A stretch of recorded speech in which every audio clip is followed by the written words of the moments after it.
The promise was that I would have a financially stable career, regardless of which I chose. You just do the qualification, just do the job, and the money will keep rolling. But it turns out that was only one piece of the puzzle. Yes, you can do the job. Yes, you'll get money. But if you don't know how to manage it, that will be a problem. So let's get real. Our value as doctors has significantly diminished over the last decade. So how can we turn that around by upskilling and creating rewarding and impactful careers on our own terms? Welcome to Disrupting Doctors' Careers. I'm your host, Dr. Abeyna Bubbers-Jones, and I'm on a mission to connect 1 million talented doctors with the best in diverse career opportunities. So let's get real. You are a smart, qualified, probably overqualified doctor, and you've done everything right. Yeah. But you're still stuck and you're still really hitting a pay ceiling. And sometimes you're even being asked to work for free. So why do smart doctors stay poor, even when they're brilliant? So if this is you are not the only one. And I always wondered this. So let's deep dive into this episode. If you're clever, if you're smart, but you're hitting that brick wall, let's cover and uncover to get you moving. So this episode is so important because as doctors, we're pretty much this person, right? We've got all the qualifications in the world. And let me tell you a story. So, one doctor that I've mentored in the past had an MBA, right? We all love MBAs and industry experience as well. And went out and literally put out, I'm not even joking, about over 100 job applications. But there were 0 even invitations to interview. And they were like, hey, it's like I don't exist, like none of this matters. What is wrong with me, right? And that stuck with me because I've seen that before. Like when I was growing up and had to choose either medicine or law, like a lot of my colleagues or my friends, the promise was that I would have a financially stable career, regardless of which I chose. You just do the qualification, just do the job, and the money will keep rolling. But it turns out that was only one piece of the puzzle. Yes, you can do the job. Yes, you'll get money. But if you don't know how to manage it, that will be a problem. So the problem is, as doctors, we try and fix this by doing more qualifications when we're hitting a pay ceiling. That is very, very limited approach. And it only really kind of limited works in a traditional clinical system.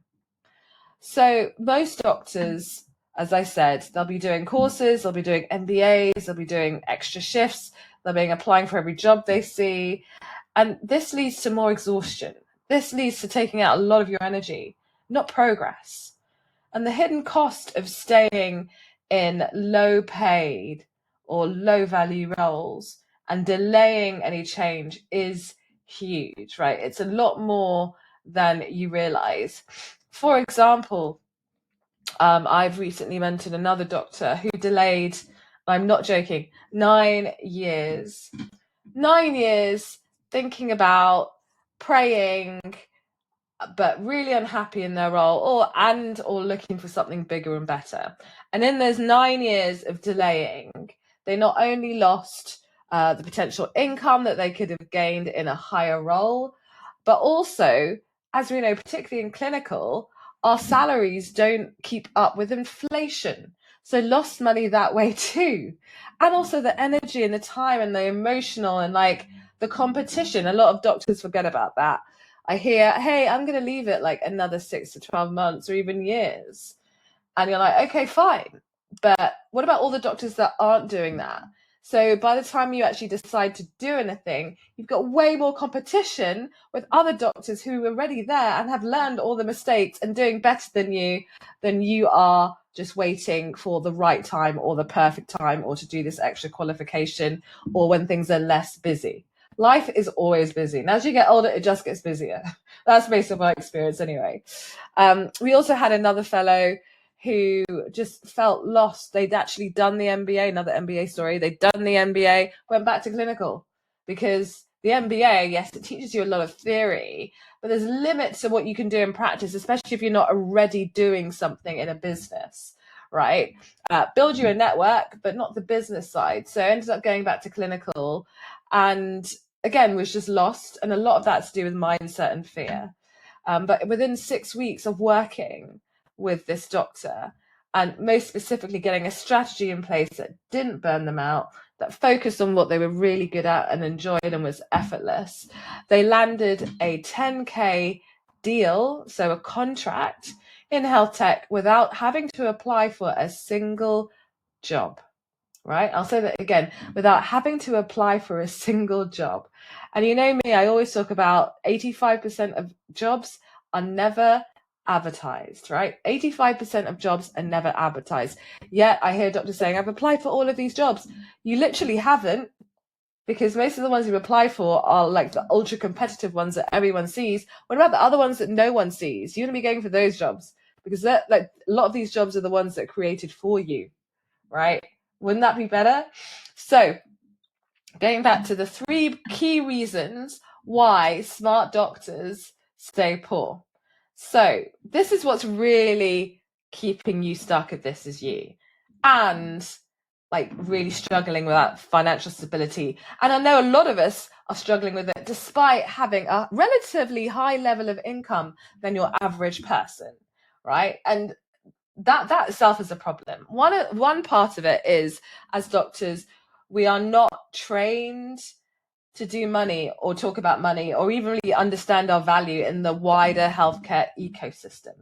We spend all of our time like really dedicated to clinical and patient, but neglect some really important things that actually keep us afloat in life, right? Money, finances, etc., etc. We're notoriously bad at that, right? And so if you don't know how to manage your money, and this is the key, if you don't know how to manage your money effectively, then you will stay poor regardless of your level of income.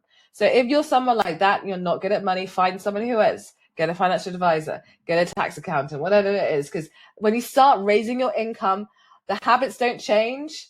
You end up with like pretty much the same situation, right? And so the roadmap. So in clinical, we're given a roadmap, right? We're given it and say, as long as you follow this roadmap and this framework and do all the tick boxes, you'll get to where you want to go, which is like this haven of consultant land, right? Which none of us actually want by the time we get there. And so there's nothing like that in industry, nothing whatsoever, no real rules, etc., etc., just what people do and winging it and blah, blah, blah. So a lot of doctors just guess their way forward and hope that something will happen and wing it like everyone else. But the problem is, if you really aren't focused, you can burn yourself out that way quite easily and end up in very low paid roles and carrying some of that legacy undervaluation from clinical to industry.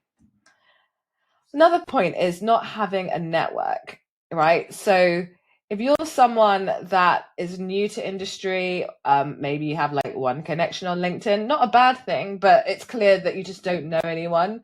The way into a lot of these roles isn't through the job ads, it's through who you know. And so when I'm mentoring other doctors, I say, hey, like look at who you've DM'd most recently and just tell them what you're doing and say, who do you know? You don't even have to go on LinkedIn or online for this. And you'd be surprised what comes up. Like some people don't even go on LinkedIn to get these opportunities because they're already there in their network. And then because of what we developed over the last 11 years, we have a network of opportunities coming all the time. Our doctors are sharing them all the time, right? And these are things that you'll never see online.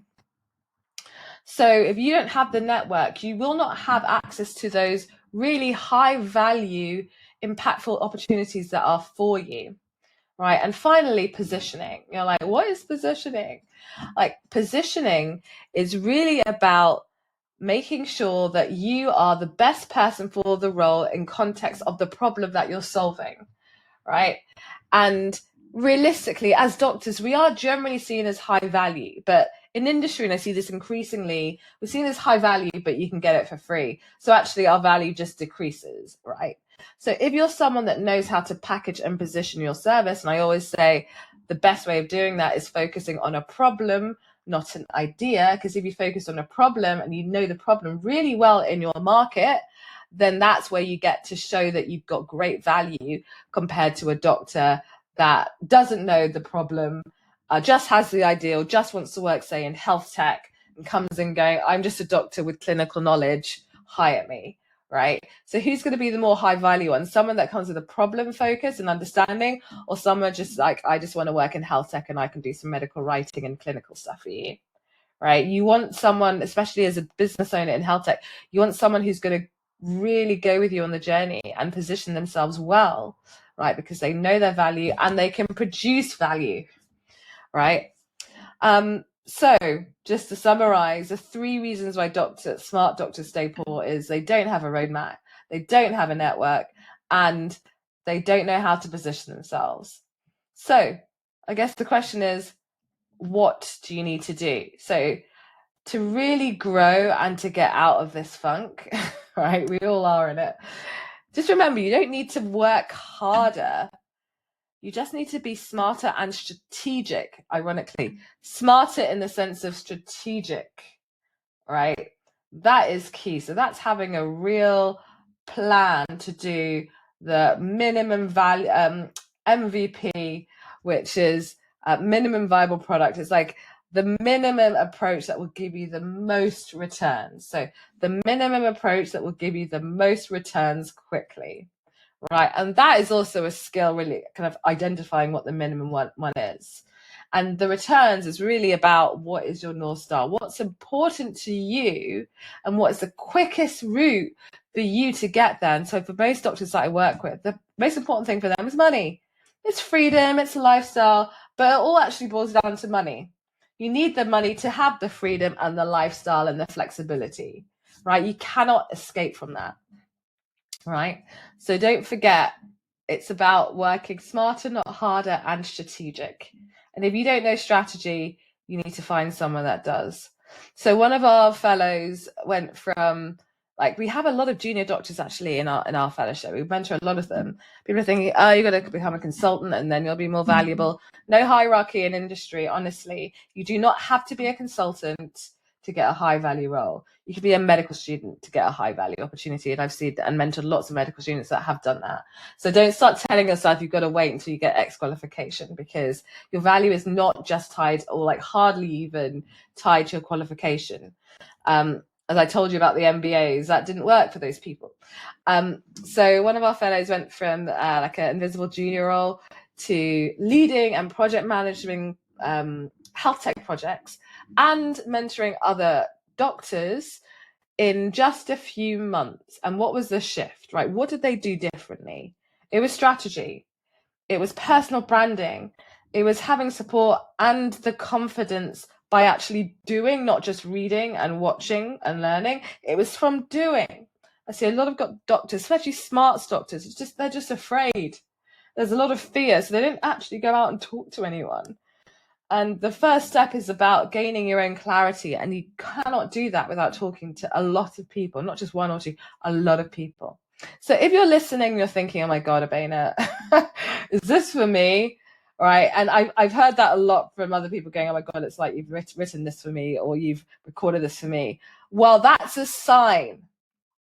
That is a sign for you to say, hey, I need help. And maybe I can help you. I cannot help everyone. And there's a really clear reason for that. Not everyone is ready. And when I say ready, I'm not talking about 100% ready. I'm talking about, okay, I'm going to go. I'm fearful, but I'm going to try this, because actually the benefit of me doing this outweighs the fear. I'll say that again. The benefit of me creating a really impactful career in industry that I love outweighs the not moving and the fear. Right. So if you are that person, then, hey, reach out to me and my team. We'll see where you're at. We'll have a call to see whether maybe the fellowship or something else would be a good fit to just really get you moving in your career. We have a target of 100,000 doctors. Until then, I'll see you in the next episode.